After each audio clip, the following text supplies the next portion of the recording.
எல்லாருக்கும் வணக்கம் நண்பர்களே. இன்னைக்கு நாம பேசப் போற இந்த தலைப்பு உங்க வாழ்க்கையில நீங்க இதுவரைக்கும் செஞ்ச மிகப்பெரிய தப்பையெல்லாம் திருத்திக்க போற ஒரு அரிய வாய்ப்பு. நாம ஏன் மத்தவங்க கிட்ட மதிக்கப்பட மாட்டேங்கிறோம்னு என்னைக்காவது உட்கார்ந்து யோசிச்சிருக்கீங்களா? நாம எல்லார்கிட்டயும் அன்பா இருக்கோம். எல்லாரும் கூப்பிட்ட உடனே ஓடிப்போய் உதவி பண்றோம்.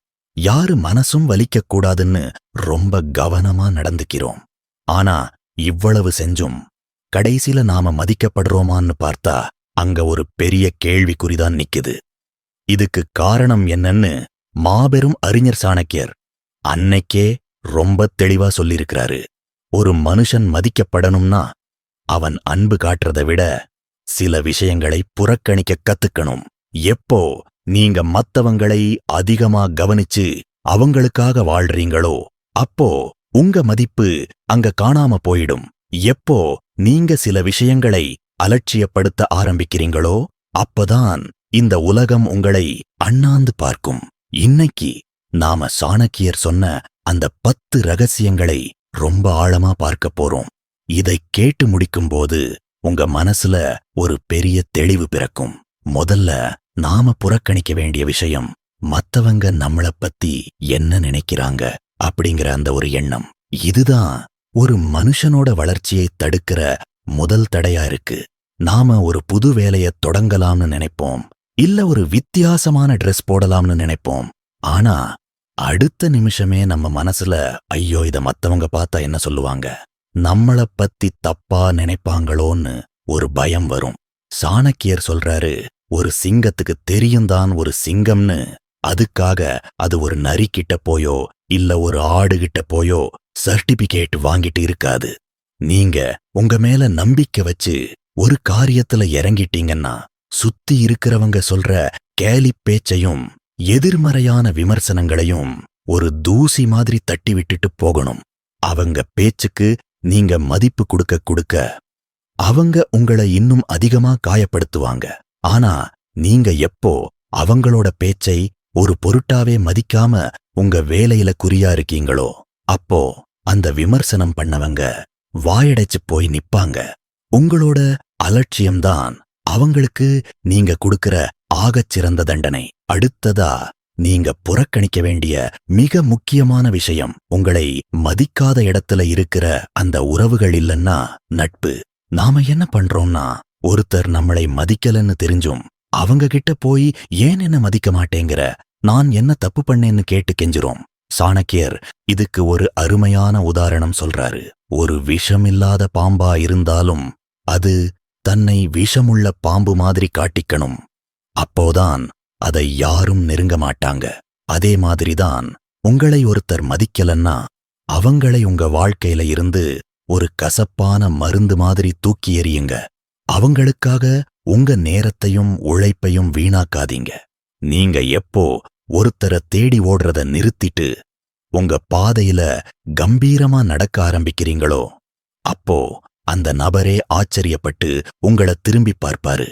உங்களோட அந்த புறக்கணிப்பு தான் உங்க சுயமரியாதைய காப்பாத்தும். மத்தவங்க கால்ல விழுந்து வாங்குற மரியாதை நிலையானது கிடையாது. ஆனா உங்க குணத்தால நீங்க சம்பாதிக்கிற மரியாதை காலம் முழுக்க நிற்கும். 3வது விஷயம் உங்களோட கடந்த கால தோல்விகள்.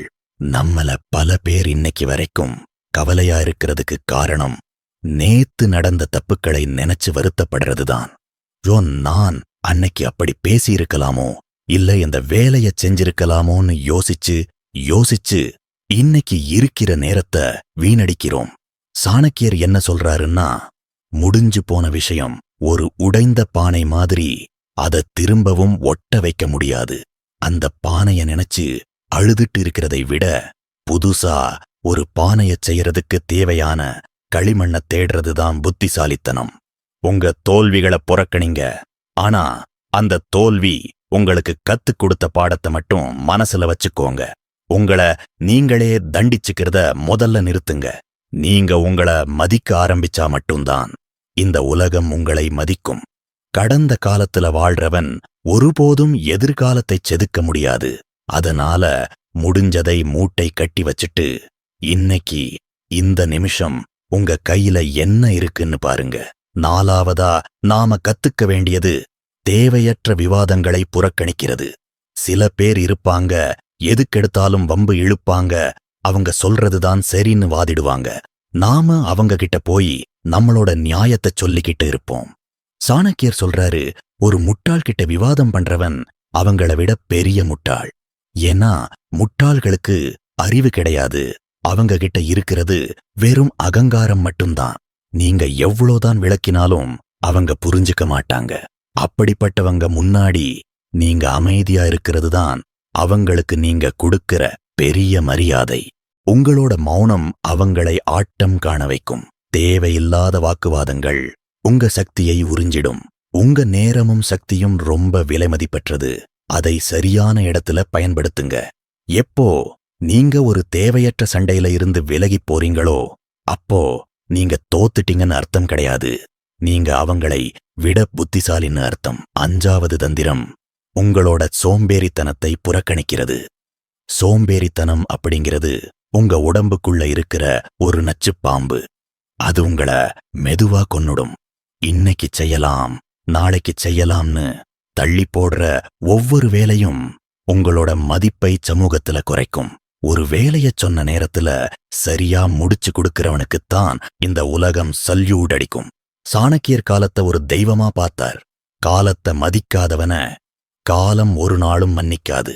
உங்க சோம்பேறித்தனத்தை புறக்கணிச்சிட்டு சுறுசுறுப்பா ஒரு வேலையில இறங்குங்க.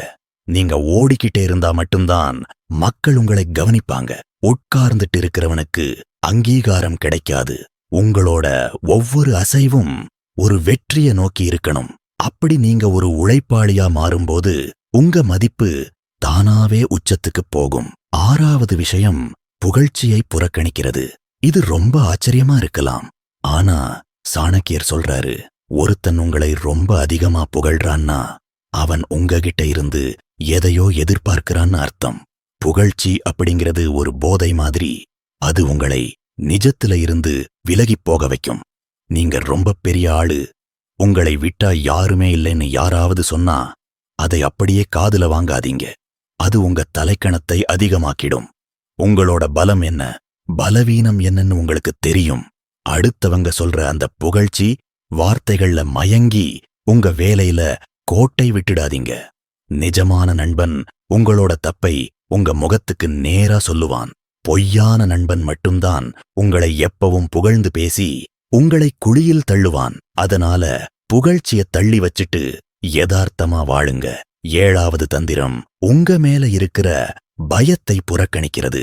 பயம் அப்படிங்கிறது உங்க கற்பனையில உருவான ஒரு விஷயம். ஒரு காரியத்தை செய்யறதுக்கு முன்னாடி பயப்படுறது இயல்பு. ஆனா அந்த பயமே உங்களை முடக்கிப் போடுறது ஆபத்தானது. சாணக்கியர் சொல்றாரு, பயம் உங்களை நெருங்குற வரைக்கும் தான் அதுக்கு வலிமை. அது உங்ககிட்ட வந்துடுச்சுன்னா அதை அடிச்சு துரத்துங்க. தோத்துடுவோமோங்கிற பயம், மத்தவங்க சிரிப்பாங்களோங்கிற பயம், இதையெல்லாம் புறக்கணிங்க. ஒரு முறை நீங்க அந்த பயத்தை தாண்டி நின்னுட்டீங்கன்னா அதுக்கப்புறம் உங்களை யாராலையும் தடுக்க முடியாது. உங்களோட தைரியம்தான் உங்களுக்கான அடையாளமா மாறும். பயப்படாத ஒரு மனுஷனை பார்த்தா இந்த உலகமே வழிவிடும். 8வது விஷயம் உங்களோட கஷ்டங்களை எல்லார்கிட்டையும் சொல்லிக்கிட்டு இருக்கிறதை புறக்கணிக்கிறது. சில பேருக்கு தங்களோட சோகக் கதையை எல்லார்கிட்டையும் சொல்லி அனுதாபம் தேடுறது ரொம்ப பிடிக்கும். ஆனா சாணக்கியர் இதுக்கு எதிரா இருக்காரு. உங்க கஷ்டத்தை நீங்க யார்கிட்டையும் சொல்லாதீங்க. ஏன்னா ஒரு சிலரை தவிர மத்தவங்களுக்கு அது ஒரு வேடிக்கையான விஷயம் மட்டும்தான். இன்னும் சில பேர் உங்க கஷ்டத்தை கேட்டு சந்தோஷப்படுவாங்க. உங்க காயங்களை நீங்களே ஆற்றிக்க கத்துக்கோங்க. உங்க வலி உங்களுக்கானது. அதை ஒரு வைரம் மாதிரி உள்ள வச்சுக்கோங்க. வெளியே காட்டும்போது எப்பவும் ஒரு சிரிச்ச முகத்தோட தன்னம்பிக்கையோட இருங்க. அப்போதான் மக்கள் உங்களை ஒரு வலிமையான மனுஷனா பார்ப்பாங்க. சோகமா இருக்கிறவங்களுக்கு யாரும் உதவி செய்ய முன்வர மாட்டாங்க. ஆனா போராடுறவங்களுக்கு ஒரு கூட்டமே துணை நிற்கும். 9வது தந்திரம் தேவையில்லாத ஆசைகளை புறக்கணிக்கிறது. ஆசைதான் எல்லா துன்பத்துக்கும் காரணம்னு புத்தர் சொன்னாரு. ஆனா சாணக்கியர் சொல்றாரு, ஆசைதான் ஒரு மனுஷனை அடிமையாக்குது. உங்களுக்கு தகுதிக்கு மீறின ஆசைகள் இருந்தா அதை அடைய நீங்க குறுக்கு வழியில போக வேண்டியிருக்கும். அது உங்க கௌரவத்தை அழிச்சிடும். உங்களுக்கு என்ன தேவையோ அதை அடைய உழையுங்கள். ஆனா அடுத்தவங்க கிட்ட இருக்கிற ஆடம்பரத்தை பார்த்து பேராசைப்படாதீங்க. உங்களோட எளிமையும் உங்களோட நிதானமும் தான் உங்களுக்கான பெரிய சொத்து. எப்போ நீங்க போதுங்கிற மனநிலைக்கு வர்றீங்களோ அப்போவே நீங்க ஒரு ராஜாவா மாறிடுறீங்க. அந்த மனநிறைவு உங்க முகத்துல ஒரு தேஜஸை கொடுக்கும். அதுவே உங்க மதிப்பை உயர்த்தும். கடைசியான 10வது விஷயம், உங்களோட கோபத்தை புறக்கணிக்கிறது. கோபம் அப்படிங்கிறது ஒரு எரிமலை மாதிரி. அது மத்தவங்கள சுடுறதுக்கு முன்னாடி உங்களைத்தான் எரிக்கும். கோபத்துல நீங்க எடுக்கிற ஒவ்வொரு முடிவும் உங்களுக்கு ஒரு பெரிய பாதிப்பை தரும். ஒரு சின்ன நிமிஷம் நீங்க நிதானத்தை இழந்தா அது உங்க வாழ்நாள் முழுக்கச் சம்பாதிச்ச மரியாதையை அழிச்சிடும். சாணக்கியர் ஒரு மிகப்பெரிய அறிவாளி. ஆனா அவரே ஒரு இடத்துல கோபப்பட்டுதான் சாம்ராஜ்யத்தையே மாத்தினாரு. ஆனா அந்த கோபத்தை அவர் ஆயுதமா பயன்படுத்தினாரு, பலவீனமா இல்லை. உங்களுக்கு கோபம் வந்தா அதை அடக்கி வச்சுக்கிட்டு சரியான நேரத்துல உங்க வெற்றியால அவங்களுக்கு பதில் சொல்லுங்க. கத்தி பேசுறது வீரமாகாது. சாதிச்சுட்டு அமைதியா இருக்கிறது தான் உண்மையான கெத்து. இந்த 10 தந்திரங்களும் நீங்க உங்க வாழ்க்கையில புறக்கணிக்க வேண்டிய விஷயங்களை பத்தி தெளிவா சொல்லுது. எப்போ நீங்க தேவையில்லாத விஷயங்களை தள்ளி வைக்கிறீங்களோ அப்பதான் உங்களுக்கான இடம் தேடி வரும். நாம எல்லாரும் ஒரு வைரமா பிறக்கிறோம். ஆனா மேல இருக்கிற அழுக்குகளை துடைக்காம இருந்தா அது வெறும் கல் மாதிரிதான் தெரியும். அந்த அழுக்குகளை துடைக்கிற வேலைதான் இந்த புறக்கணிப்பு. உங்களை நீங்களே செதுக்கிக்கோங்க. ஒவ்வொரு நாளும் ஒரு புது மனுஷனா முளைச்சு வாங்க. சாணக்கியர் சொன்ன வழியில நடந்தா வெற்றி உங்க காலடியில இருக்கும். உங்க மதிப்பு அப்படிங்கிறது ஒரு நாணயத்துல இருக்கிற சிங்கம் மாதிரி. அது எப்பவும் கம்பீரமா இருக்கணும். இந்த வீடியோ உங்களுக்கு ஒரு பெரிய உத்வேகத்தை கொடுத்திருக்கும்னு நான் நம்புறேன். இதுல சொன்ன விஷயங்களை இன்னையில இருந்தே உங்க வாழ்க்கையில கடைபிடிக்க ஆரம்பிங்க. மாற்றம் தானாவே நடக்கும். இந்த தகவல்கள் உங்களுக்கு பிடிச்சிருந்தா உங்களோட மேலான கருத்துக்களை கீழே சொல்லுங்க. நம்ம சேனலோட எப்பவும் இணைஞ்சிருங்க. இன்னும் பல அரிய தகவல்களோட உங்களை அடுத்த வீடியோல சந்திக்கிறேன். நன்றி, வணக்கம்.